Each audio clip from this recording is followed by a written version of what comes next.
नमस्कार दोस्तों, स्वागत है आपका हमारे चैनल अरावली पाठशाला पर। जहाँ मैं गणेश सोलंकी आपके लिए लेकर आया हूँ क्लास 10th की मैथ, जिसके अंदर हम चैप्टर नंबर 6 ट्राइंगल पढ़ रहे थे और उसकी प्रश्नावली 6.2 के हमने लगभग 6 सवाल कर लिए थे। आज की इस क्लास के अंदर हम प्रश्नावली 6.2 को समाप्त करेंगे। उससे पहले अगर आप हमारे चैनल अरावली पाठशाला पर नए हैं और उसको अभी तक सब्सक्राइब नहीं किया है तो तुरंत उसको सब्सक्राइब कर देना है। वीडियो के एंड तक वीडियो के साथ में बने रहना है। वीडियो को अधिक से अधिक लाइक करना है, अधिक से अधिक शेयर करना है, ताकि आपका जो लाइक और शेयर है वो हमारे मोरल बूस्ट करने का काम करे और हम जो वीडियो है उसको बेहतर क्वालिटी और क्वांटिटी के साथ में आपके समक्ष लेकर आए। चलो स्टार्ट करते हैं आज अपनी क्लास, जिसके अंदर प्रश्नावली 6.2 के जो सवाल नंबर 7 है वहाँ से स्टार्ट करेंगे। देखना, हमने जो प्रश्नावली 6.2 पढ़ी थी उसके अंदर हमने इसके 6 सवाल कर लिए थे। इसके जो 6 सवाल थे वो हमने कर लिए थे, दूसरा, तीसरा, चौथा, पांचवा, छठा। इसके हमें सवाल नंबर 7 से स्टार्ट करना था। आज की क्लास है जिसके अंदर हम सवाल नंबर 7 से स्टार्ट कर रहे हैं। तो प्रश्नावली 6.2 है वो अपनी पूरी बीपीटी और कन्वर्ज ऑफ बीपीटी पर आधारित है, यानी थेल्स प्रमेय और थेल्स प्रमेय का विलोम, उसके आधार पर ही पूरी प्रश्नावली 6.2 में हल करनी है। बीपीटी के अंदर हम ये कहते हैं कि जब किसी त्रिभुज की एक भुजा के समांतर हम कोई रेखा खींचते हैं तो वो रेखा है त्रिभुज की जो शेष दो भुजा होती है उसको एक ही अनुपात में विभाजित करती है, यानी भुजाएं समांतर हैं तो जो अनुपात आएगा वो बराबर आएगा। और कन्वर्ज ऑफ बीपीटी में ये कहते हैं कि यदि अनुपात बराबर है तो जो रेखाएं होगी दो, वो दोनों रेखाएं आपस में क्या होती है, समांतर, वो हम कहते हैं कन्वर्ज ऑफ बीपीटी। उसी के आधार पर हमें सवाल करने हैं। तो अपने पास जो प्रमेय 6.1 है उसका प्रयोग करना है। प्रमेय 6.1 है वो अपने पास बीपीटी है और 6.2 है वो कन्वर्ज ऑफ बीपीटी है। बीपीटी का प्रयोग करते हुए हमें सिद्ध करना है कि एक त्रिभुज की एक भुजा के मध्य बिंदु से होकर दूसरी भुजा के समांतर खींची गई रेखा तीसरी भुजा को समद्विभाजित करती है। कि अगर अपने पास कोई ट्राइंगल है, माना कि अपने पास ये ट्राइंगल है और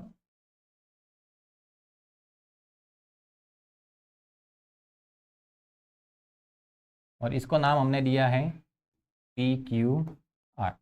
तो देखना, अपने पास अगर कोई त्रिभुज है तो उसके अंदर बोला है कि त्रिभुज की एक भुजा के मध्य बिंदु से, तो जैसे हम भुजा PQ लेते हैं और इसका मध्य बिंदु बना देते हैं यहाँ पर, इसको नाम देते हैं E। ये PQ का मध्य बिंदु है, यानी ये PQ के बराबर टुकड़े करेगा, यानी PE और EQ ये दोनों आपस में क्या होगी, बराबर होगी। ये जो भाग होंगे PE और EQ वाले वो दोनों भाग आपस में क्या हो जाएंगे, बराबर।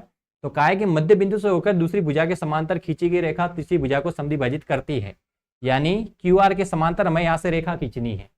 E से हम रेखा खींचेंगे जो किसके समांतर होगी, QR के। तो जैसे ये रेखा आगे की ओर जाएगी तो हमें सिद्ध करना है कि ये PR को भी समद्विभाजित करेगी, यानी यहाँ पर अगर मैं बिंदु लिखता हूँ F, तो जो PF और FR है वो भी आपस में क्या आने चाहिए, बराबर आने चाहिए। ये हमें सिद्ध करना है। ये तो हमें गिवन है और ये भी गिवन है, हमें यहाँ से ये वाला है वो बराबर प्रूव करना है। देखना, अपने पास सवाल में दिया हुआ क्या है, लिख लेते हैं।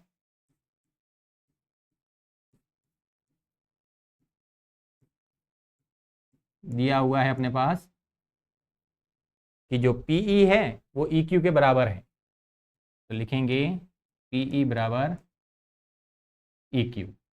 PE बराबर EQ, क्योंकि ये मध्य बिंदु है, E है वो PQ का क्या है, मध्य बिंदु। तो ये जो PE और EQ वाले भाग हैं वो आपस में क्या आ जाएंगे, बराबर। और साथ में कहा है कि जो EF है वो QR के समांतर है। ये भी सवाल में हमें दिया हुआ है, लिखा हुआ है दूसरी भुजा के समांतर खींची गई रेखा, मतलब ये जो हम EF रेखा खींच रहे हैं वो QR के समांतर है। तो लिखेंगे EF समांतर QR। ये हमें सवाल में दिया हुआ है।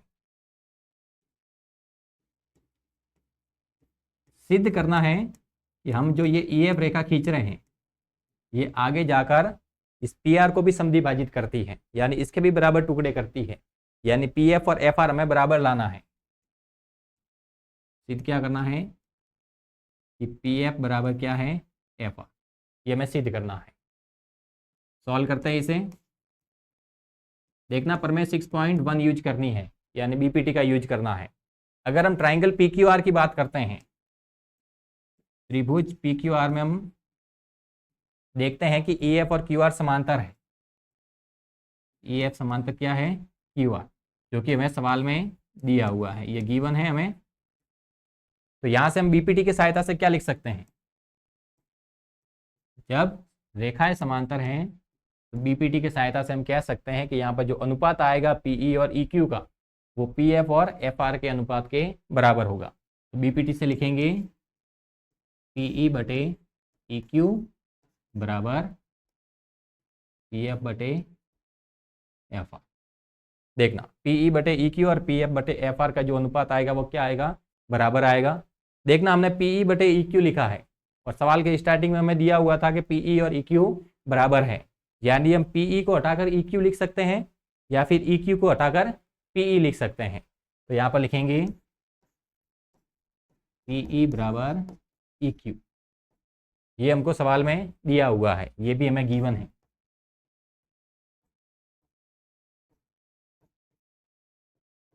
पी बराबर क्या है, EQ। तो हम क्या करते हैं, यहाँ से PE हटाते हैं और उसकी जगह क्या लिख देते हैं, EQ। तो ये अपने पास आ जाएगा EQ और बटे में EQ बराबर में PF बटे में FR। EQ से EQ कट गया, आ गया 1 और इधर PF बटे में FR। ये FR यहाँ पर भाग में है, उधर जाएगा तो गुणा में, तो हो जाएगा FR बराबर PF। यानी यहाँ पर हम लिख सकते हैं कि PF बराबर क्या आता है, FR। यही हमें सिद्ध करना था कि PF और FR आपस में क्या आता है, बराबर। अतः हम कह सकते हैं कि हम जो EF रेखा खींच रहे हैं जो QR के समांतर है, वो PR को भी समद्विभाजित करती है।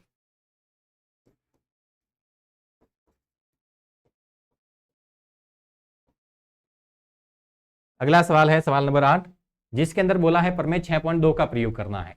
यानी यहाँ पर हमें कन्वर्ज ऑफ बीपीटी यूज करनी है, थेल्स प्रमेय का विलोम यूज करना है और सिद्ध करना है कि एक त्रिभुज की किन्हीं दो भुजाओं के मध्य बिंदुओं को मिलाने वाली रेखा तीसरी भुजा के समांतर होती है। कि अगर हम कोई ट्राइंगल लेते हैं, अगर अपने पास कोई त्रिभुज है, जैसे त्रिभुज हमने माना PQR, तो उसके बारे में क्या बोला गया है, एक त्रिभुज की किन्हीं दो भुजाओं के मध्य बिंदुओं को मिलाने वाली रेखा तीसरी भुजा के समांतर होती है। एक त्रिभुज लेना है और उसकी किन्हीं दो भुजाओं के मध्य बिंदुओं को मिलाना है। तो आप चाहे तो ये वाली और ये वाली भुजा ले और इनके मध्य बिंदु को मिला दे, या फिर ये और ये भुजा ले और इनके मध्य बिंदु को मिला दे, या फिर ये और ये भुजा ले और इनके मध्य बिंदु को क्या कर दें, मिला देते हैं। हम यहाँ पर एक मध्य बिंदु ये लेते हैं, एक मध्य बिंदु ये लेते हैं। जैसे इसका नाम है E, इसका नाम है F। हमने क्या किया, E और F को मिला दिया। मध्य बिंदु है ये E और F, यानी यहाँ से हम कह सकते हैं कि ये वाला भाग है वो इसके बराबर है और ये वाला भाग है वो इसके बराबर है। ये E और F है वो PQ और PR के मध्य बिंदु हैं। तो इन दोनों मध्य बिंदुओं को हमने मिला दिया। तो कहा है मध्य बिंदुओं को मिलाने वाली रेखा, मध्य बिंदुओं को मिलाने वाली रेखा तो EF है। तो कहा है वो EF है वो QR के क्या होती है, समांतर होती है। यानी हमें EF समांतर QR सिद्ध करना है। PE बराबर EQ, ये हमें सवाल में दिया हुआ है, और PF समांतर PF बराबर FR, ये भी हमें सवाल में दिया हुआ है। क्योंकि E और F है वो PQ और PR के मध्य बिंदु हैं। मध्य बिंदु है मतलब बराबर टुकड़े करेंगे, तो ये ऊपर वाला टुकड़ा और नीचे वाला टुकड़ा बराबर होगा, इधर भी ऊपर वाला टुकड़ा और नीचे वाला टुकड़ा बराबर होगा। देखना सवाल में दिया हुआ क्या है, हमें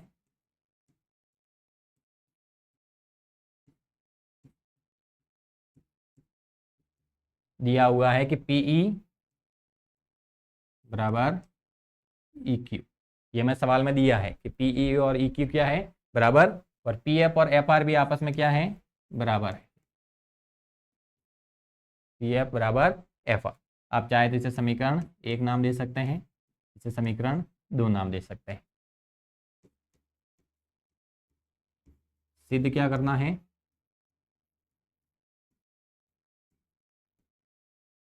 सिद्ध करना है हमें कि EF है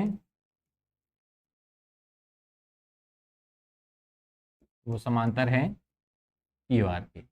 EF किसके समांतर है, QR के समांतर है। देखना इसको सॉल्व करते हैं। सॉल्व करेंगे तो देखना अपने पास PE बराबर EQ, ये सवाल में हमें दिया हुआ है।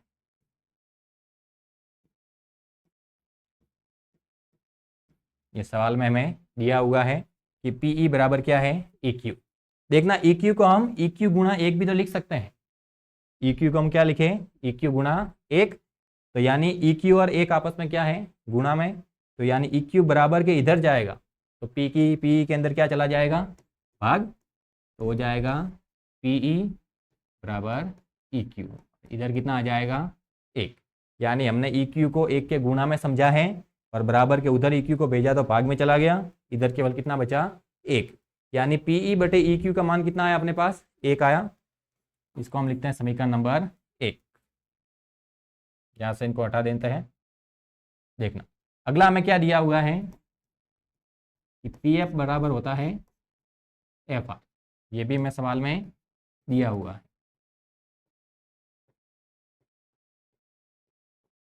यहाँ पर जो FR है उसको भी तो 1 के गुणा में समझ सकते हैं।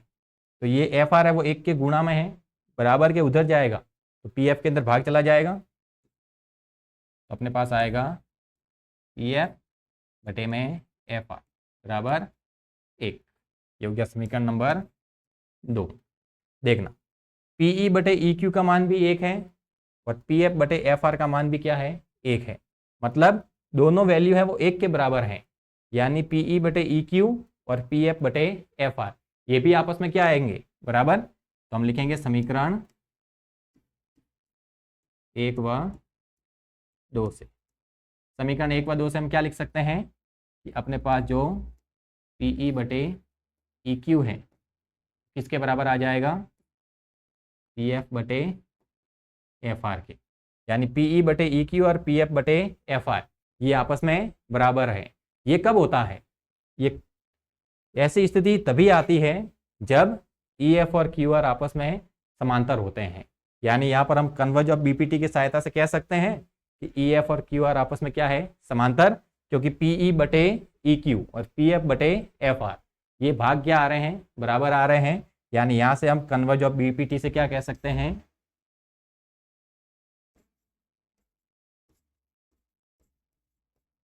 Bye converse of BPT। कि जो BPT है उसके विलोम के द्वारा हम कह सकते हैं कि EF समांतर QR। और यही हमें सिद्ध करना था। हो गया क्वेश्चन नंबर 8। यानी हमने प्रमेय 6.2 का यूज किया। प्रमेय 6.2 क्या कहती है कि यदि अनुपात बराबर है भुजाओं का तो जो भुजाएं होगी वो क्या होगी, ये समांतर होगी। यहाँ पर PE और EQ, PF और FR का अगर अनुपात बराबर है तो EF और QR आपस में क्या होती है, समांतर। हमने ये अनुपात बराबर दिखा दिया। क्यों, क्योंकि ये दोनों भाग बराबर थे तो इनको बटे में रखा तो 1 आया, और ये भी भाग बराबर थे तो इनको भी बटे में रखा तो कितना आया, 1। दोनों वैल्यू है वो 1 के बराबर है। यानी ये इसके बटे में ये रखे या इसके बटे में ये रखे, दोनों भाग आपस में क्या हो जाएंगे, बराबर। तो हमने कन्वर्ज ऑफ BPT से बोला कि EF और QR क्या है, समांतर है। इसका नेक्स्ट क्वेश्चन देखते हैं। लिखा है ABCD एक समलंब है। अब समलंब क्या होता है, जिसके अंदर एक भाग है वो समांतर होता है। कोई भी अपने पास ऐसा चतुर्भुज जिसके अंदर एक युग्म क्या हो, समांतर हो। चतुर्भुज इस प्रकार का होना चाहिए कि जिसके अंदर भुजाओं का एक युग्म कैसा आना चाहिए, समांतर आना चाहिए। वो युग्म हमें दिया गया है AB और DC कि AB और DC आपस में क्या है, समांतर है तथा इसके विकर्ण परस्पर बिंदु O पर प्रतिच्छेद करते हैं। और जो ABCD समलंब चतुर्भुज है उसके जो विकर्ण है वो परस्पर O बिंदु पर प्रतिच्छेद करते हैं। दर्शाइए कि AO बटे BO बराबर CO बटे DO। ये हमें सिद्ध करना है। पहले इसका डायग्राम बनाते हैं। देखना अपने पास जो समलंब है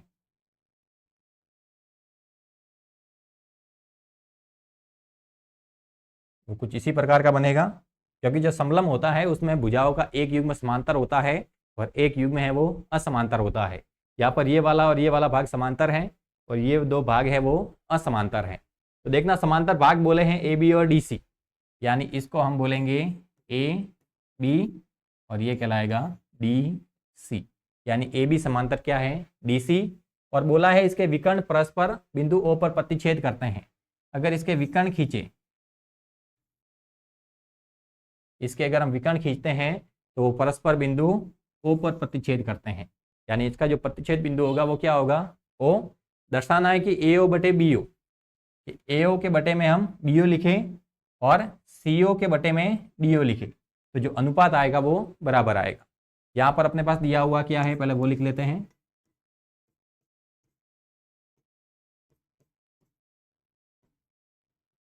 दिया हुआ है अपने पास कि AB समांतर DC। AB समांतर क्या है, DC, कि AB और DC हमें समांतर रखना है। सिद्ध क्या करना है हमें,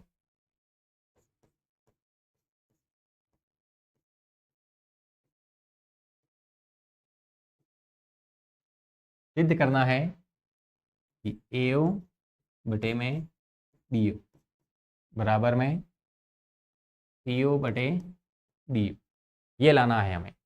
देखना अभी तक हमने जो पढ़ा है उसके अंदर BPT और कन्वर्ज ऑफ BPT पढ़ी है, जिसके अंदर क्या होता है, एक त्रिभुज होता है और त्रिभुज की एक भुजा के समांतर हम एक रेखा खींचते हैं। यहाँ पर अपने पास त्रिभुज तो बन रहे हैं, लेकिन त्रिभुज की किसी भी भुजा के समांतर कोई रेखा नहीं है।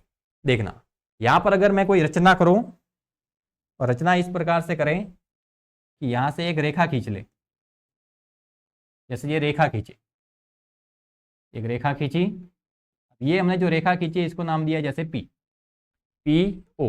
ये जो अपने पास PO रेखा है वो हमने AB के समांतर खींची है। ये PO रेखा है वो AB के समांतर खींची है और AB है वो DC के समांतर है, यानी जो PO है वो DC के समांतर भी है। यानी हम कह सकते हैं हमने एक रेखा खींची है PO जो AB तथा DC के समांतर है। यहाँ पर हम रचना में लिख सकते हैं, रचना क्या की है,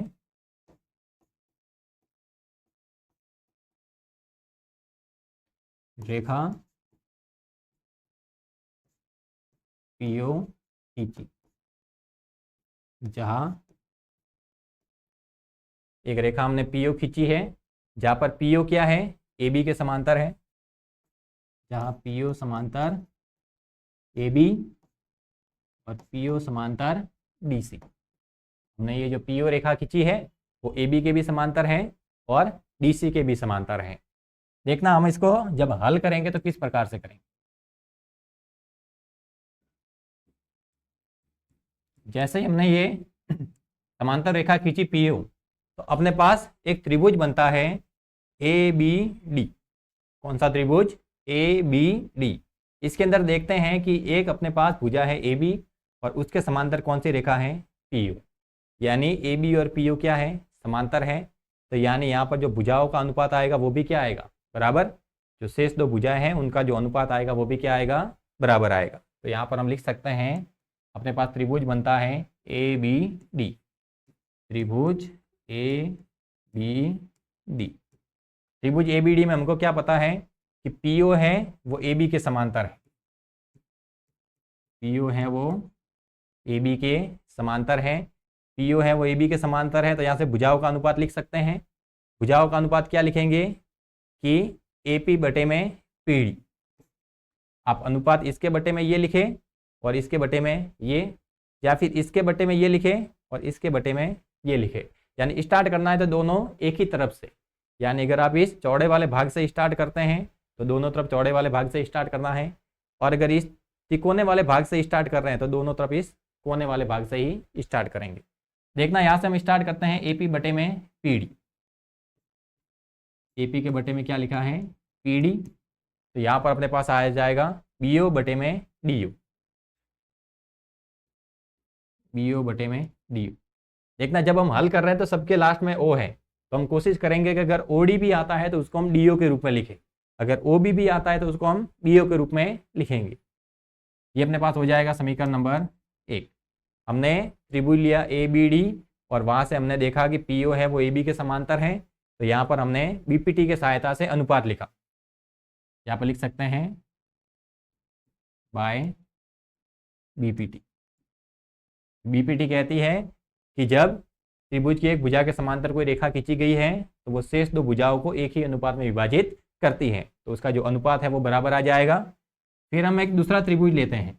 देखना अब ये जो PO है वो DC के भी तो समांतर है, तो PO और DC ये कौन से ट्राइंगल में आ रहे हैं, ADC में, तो हम ट्राइंगल ADC भी यूज कर सकते हैं। तो लिखेंगे त्रिभुज ADC। अब त्रिभुज ADC में क्या है कि PO है वो DC के समांतर है, लिख सकते हैं पीओ समांतर डीसी। पीओ किसके समांतर है?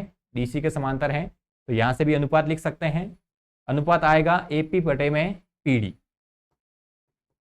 एपी बटे में पीडी बराबर एओ बटे में सीओ। एओ बटे में सीओ किससे आया? बाय बीपीटी, यानी थेल्स प्रमेय के द्वारा हमने ये अनुपात लिखा है। समीकरण नंबर 2। समीकरण 1 और समीकरण 2 को जब हम देखते हैं तो देखना एपी बटे पीडी है वो बीओ बटे डीओ के बराबर आ रहा है, और वही एपी बटे पीडी है वो एओ बटे सीओ के बराबर आ रहा है। मतलब दोनों समीकरण में जो एलएचएस वाले भाग है वो बराबर हैं, यानी जो आरएचएस वाले भाग होंगे वो भी क्या होंगे? बराबर। तो लिख सकते हैं समीकरण 1 व 2 से, समीकरण 1 व 2 से अपने पास हो जाएगा कि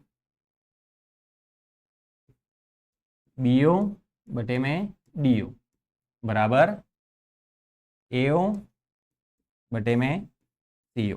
देखना हमें हल करके क्या लाना है, हमें एओ के बटे में बीओ चाहिए, एओ के बटे में बीओ चाहिए। तो देखना बीओ यहाँ पर गुणा में है, बराबर के इधर आएगा तो भाग में, और सीओ इधर भाग में है, बराबर के उधर जाएगा तो गुणा में। तो ये अपने पास हो जाएगा सीओ बटे में डीओ बराबर एओ बटे में बीओ।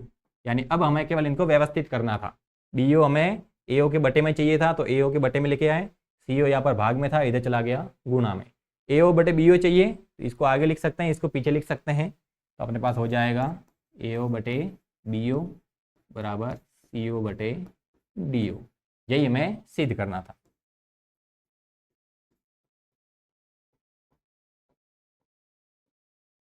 यहाँ पर हमें ध्यान रखना है कि अगर हमें यहाँ पर अनुपात लिखना है, अगर हमें एओ सीओ बीओ और डीओ वाले भाग चाहिए तो हमें यहाँ पर एक रेखा खींचनी पड़ेगी जिससे यहाँ पर हम अनुपात लिख सके, क्योंकि हम बीपीटी का यूज तभी कर पाएंगे जहाँ पर त्रिभुज की दो भुजाएं हैं वो एक रेखा के द्वारा एक ही अनुपात में विभाजित होगी, और उसके लिए हमें एक रेखा खींचनी पड़ेगी जो उन दोनों भुजाओं को विभाजित करेगी। तो हमने यहाँ पर रचना की है पीओ की। समझ में आया? देखना नेक्स्ट क्वेश्चन है वो इसका विलोम है। यहाँ पर कहा है कि ए बी और डी सी समांतर हैं, तो हमें दर्शाना है कि एओ बटे बीओ बराबर सीओ बटे डीओ। अब की बार ये अनुपात हमें दिया हुआ है और हमें दर्शाना है कि ए बी सी डी एक समलम है। अब ए बी सी डी समलम कब होगा? जब उसकी भुजाओं का एक युग्म है वो समांतर आएगा, यानी हमें अब की बार ए बी और डी सी को समांतर दिखाना है। समलम बनाते हैं, सेम डायग्राम उसी प्रकार से बनेगा, रचना भी उसी प्रकार की होगी।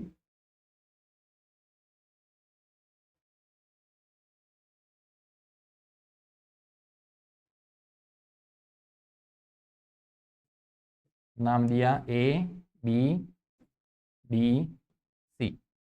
देखना एक चतुर्भुज ए बी सी डी के विकर्ण परस्पर बिंदु ओ पर इस प्रकार प्रतिच्छेद करते हैं कि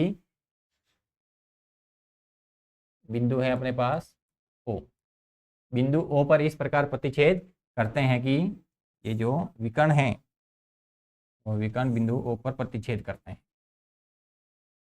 विकर्ण कौन से बिंदु पर प्रतिच्छेद करते हैं? ओ पर। और इस प्रकार प्रतिच्छेद करते हैं कि एओ बटे बीओ बराबर सीओ बटे डीओ। हमें सिद्ध करना है कि एबीसीडी एक समलम है। तो पहले अपने पास दिया हुआ क्या है वो लिख लेते हैं।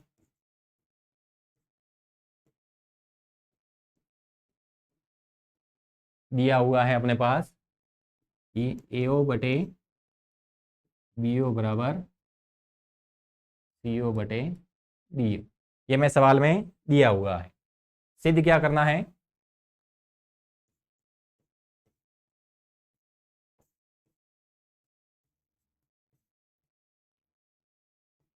सिद्ध करना है कि एबीसीडी समलम है। ए बी सी डी समलम है।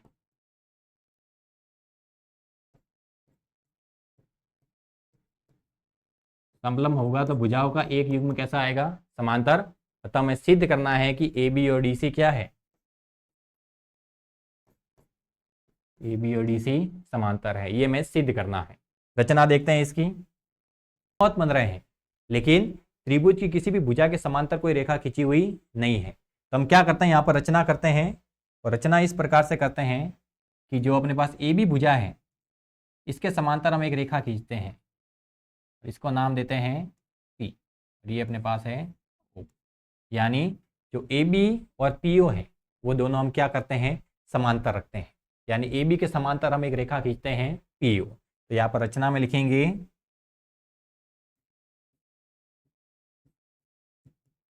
रचना में क्या लिखेंगे कि ए बी के समांतर, ए बी के समांतर एक रेखा पी ओ खींची। ए बी के समांतर क्या खींची है, ये रेखा खींची है जो है पी ओ। यानी ए बी समांतर क्या है, पी ओ। देखना जो अपने पिछला सवाल था उसके अंदर जब हमने ए बी के समांतर पी ओ रेखा खींची थी तो वो डी सी के भी समांतर थी। क्यों? क्योंकि ए बी और डी सी हमें वहाँ पर समांतर दिया हुआ था। तो हम अगर पी ओ ए बी के समांतर खींचते हैं तो वो पी ओ है वो डी सी के समांतर भी हो रही थी। अब की बार हमें ए बी और डी सी है वो समांतर लाने हैं। तो हमने क्या किया है, जो पी ओ रेखा खींची है उसको केवल ए बी के समांतर ही माना है। तो हम कहते हैं कि ए बी और पी ओ फिलहाल समांतर है। अगर हम ऐसा दिखा दें कि पी ओ है वो डी सी के समांतर आ जाए, फिलहाल हमने खींचा है कि पी ओ और ए बी क्या है, समांतर। अगर हम पी ओ को डी सी के समांतर बता दें तो कह सकते हैं कि ए बी और डी सी भी आपस में क्या हो जाएगी, समांतर, क्योंकि ये इसके समांतर तो हमने खींची है। अगर ये इसके समांतर आ जाए तो ये और ये भी दोनों आपस में क्या हो जाएगी, समांतर। तो जो पहला वाला सवाल था 9वां, उसके अंदर हमने जब ये पी ओ रेखा खींची थी तो वो दोनों के समांतर थी, क्योंकि ए बी और डी सी में समांतर दिया हुआ था। अब की बार हमने जो रेखा पी ओ खींची है वो केवल ए बी के समांतर है। अब हम इसको हल करके दिखाएंगे कि पी ओ है वो डी सी के भी समांतर है। देखना, हमने ए बी के समांतर एक रेखा खींची है जो कि अपने पास है पी ओ। देखना, अब जैसे ही पी ओ और ए बी समांतर हो गए तो हम यहाँ पर ट्राइंगल ए बी डी को यूज कर में ला सकते हैं। यहाँ पर हम इसको हल करते हैं।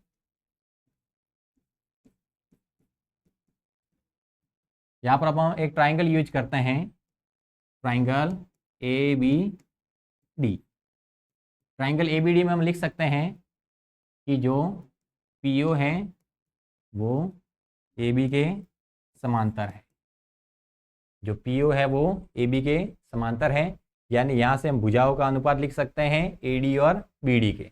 तो हो जाएगा अपने पास by B P T theorem से हम क्या लिख सकते हैं कि ए पी बटे में पी डी बराबर क्या हो जाएगा, बी ओ बटे में डी। ये अपने पास आ गया इक्वेशन नंबर फर्स्ट कि ए पी के बटे में पी डी लिखे और बी ओ के बटे में डी ओ लिखे। तो अपने पास जो अनुपात आएगा वो बराबर आएगा, क्योंकि बी पी टी से हमको पता है कि अगर पी ओ और ए बी समांतर है तो यहाँ से जो भुजाओं का अनुपात लिखेंगे वो भी बराबर आएगा। देखना, हमें जो गिवन है वो क्या है, हमें गिवन है कि ए ओ बटे बी ओ बराबर सी ओ बटे डी ओ। ये हमको गिवन है, ये हमको सवाल में दिया हुआ है। क्या यहाँ से हम बी ओ बटे डी ओ की वैल्यू निकाल सकते हैं? अगर हम यहाँ पर जो हमें दिया हुआ है सवाल में अनुपात, वहाँ से बी ओ बटे डी ओ की वैल्यू निकाले तो किस प्रकार से निकलेगी, बी ओ भाग में है इधर जाएगा तो गुणा में, सी ओ इधर गुणा में है बराबर में उधर जाएगा तो गुणा में। तो यहाँ से क्या हो जाएगा, बी ओ बटे डी ओ की वैल्यू, बी ओ को इधर भेजें तो हो जाएगा ए ओ बटे सी ओ बराबर बी ओ बटे डी ओ। ये अपने पास बन गई इक्वेशन नंबर 2। तो इक्वेशन फर्स्ट है वो तो हमने ट्राइंगल ए बी डी से बनाई है, और जो इक्वेशन सेकंड है वो हमें सवाल में जो गिवन था वहाँ से निकाली है। देखना, जो इक्वेशन फर्स्ट है वो भी बी ओ डी ओ को रिलेटेड है, और जो इक्वेशन सेकंड है उसके अंदर भी बी ओ डी ओ आ रहा है। यानी अपने पास जो आर एच एस है वो बराबर है, यानी जो एल एच एस होगा वो आपस में क्या हो जाएगा, बराबर। तो समीकरण 1 व 2 से, समीकरण 1 व 2 से हम क्या कहेंगे कि ए पी बटे में पी डी बराबर हो जाएगा ए ओ बटे सी ओ। देखना, ए पी बटे में पी डी और ए ओ बटे सी ओ, यानी ए ओ बटे में सी ओ। यहाँ पर भी ये भुजाओं का अनुपात है, और ये अनुपात किससे बन रहा है, पी ओ से। और इसके समांतर कौन सी रेखा नजर आ रही है, डी सी। यानी अब converse of B P T से कह सकते हैं कि पी ओ है वो डी सी के समांतर है। तो लिखेंगे by converse of B P T. Converse of B P T से क्या कहेंगे कि पी ओ है वो DC के समांतर है। PO है वो किसके समांतर है? DC के, और PO है वो AB के समांतर है। हमने रचना में लिखा है PO है वो AB के समांतर है। कहाँ पर हमने लिखा है? रचना द्वारा। रचना के अंदर हमने किया है, जो कंस्ट्रक्शन हमने किया है उसके अंदर बोला था कि PO है वो AB के समांतर है, यानी PO DC के भी समांतर है, PO AB के भी समांतर है, यानी AB और DC है वो भी आपस में क्या हो जाएंगे? समांतर। AB समांतर DC, यही हमें सिद्ध करना था। यानी जो ABCD है वो अपने पास क्या हो जाएगा? समलम। ABCD क्या कहलाएगा? समलम। तो हमने AB और DC को यहाँ पर समांतर सिद्ध किया। क्या किया? जैसे ही रचना की तो AB के समांतर एक PO रेखा खींची थी, फिर ट्राइंगल ABD को यूज किया और BPT की सहायता से यहाँ से अनुपात लिखा। जो हमें सवाल में गिवन था अनुपात, वहाँ से भी वापस PO बटे DO की वैल्यू निकाली। दो इक्वेशन बनी, दोनों के अंदर PO बटे DO शामिल था। तो जो RHS वाला भाग था BO बटे DO वो दोनों के अंदर मौजूद था। जो LHS वाले भाग थे दो, वो भी आपस में क्या हो गए? बराबर। और वहाँ से हमने कन्वर्ज ऑफ BPT अप्लाई करके PO और DC को आपस में समांतर सिद्ध किया। PO और AB तो हमें रचना द्वारा समांतर मिले ही थे, अब PO और DC भी समांतर आ गए, यानी AB और DC भी क्या हो गए? समांतर। यानी जो ABCD है वो अपने पास क्या है? समलम चतुर्भुज। इसके साथ ही अपने जो प्रश्नावली 6.2 है वो समाप्त होती है। हमें आशा है कि आपको ये जो दोनों लेक्चर हैं 6.2 से रिलेटेड वो अच्छे से समझ में आए होंगे। वीडियो को अधिक से अधिक लाइक करना है, अधिक से अधिक शेयर करना है, और हमारे चैनल अरावली पाठशाला को सब्सक्राइब करना नहीं भूलना है। मिलते हैं नेक्स्ट क्लास के अंदर प्रश्नावली 6.3 से रिलेटेड जो एग्जाम्पल है उनके साथ। तब तक के लिए टेक केयर, गुड बाय।